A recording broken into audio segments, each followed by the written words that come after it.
আজকে করছি পাবদা মাছের ঝাল পেঁয়াজ দিয়ে।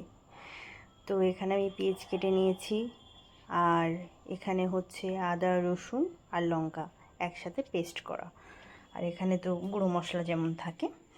আর তেল তো গরম ছিল, তার মধ্যে আমি একটু জিরে ফোড়ন দিয়ে দিয়েছি।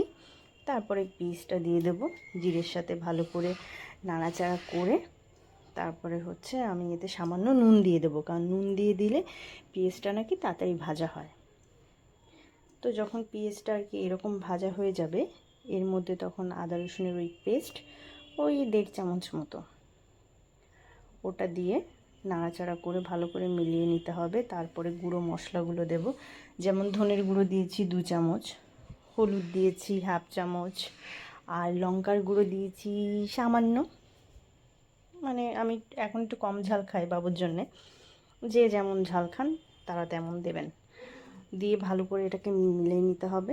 মিলিয়ে নিয়ে তারপরে এর মধ্যে দিতে হবে সামান্য জল, কারণ জলটা দিয়ে মশলাটাকে কষাতে হবে যেন মশলার কাঁচা গন্ধটা চলে যায়।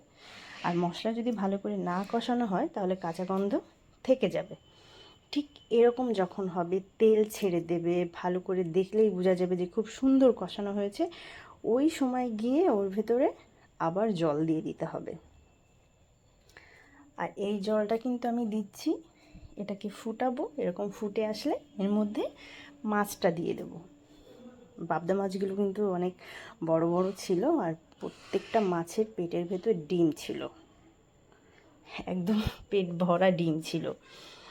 তো এইভাবে ঝোলের ভেতর দিয়ে, আর ডিমগুলোকে আমি ভেজে নিয়েছি, এভাবে ঝোলে দিয়ে একটু নাড়াচাড়া করে ভালো করে মিলিয়ে ঢাকা দিতে হবে, যেন এই মশলার সাথে মানে মশলার যে জিনিসটা সেটা যেন মাছের ভিতর ঢুকে যায় ভালো করে। এভাবে ঢাকা দিয়ে রেখে কেউ চাইলে এই পর্যায়ে নামিয়ে নিতে পারেন। আমি আরেকটু ঝোলটা কমাবো। আর এদিকে কাঁকরোল ভাজা করে নিয়েছিলাম, আমি খুব অল্প তেলে কাঁকরোল ভাজা করেছি, একদম ঢাকা দিয়ে দিয়ে। ঢাকা দিলে ওই যে ভাপে ভাপে কাঁকরোলটা ভাজা হয়ে যায়। আর এইদিকে খাবার বেড়ে নিয়েছি, আমরা এখন খাওয়া দাওয়া করবো কাঁকরোল ভাজা দিয়ে আর পাবদা মাছের ঝাল দিয়ে।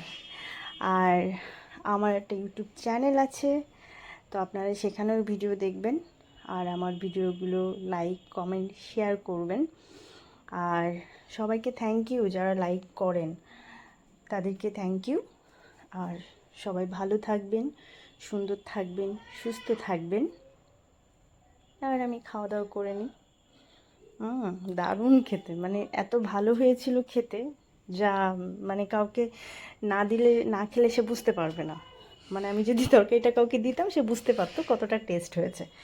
তো সবাই ভালো থাকবেন, টাটা, থ্যাংক ইউ।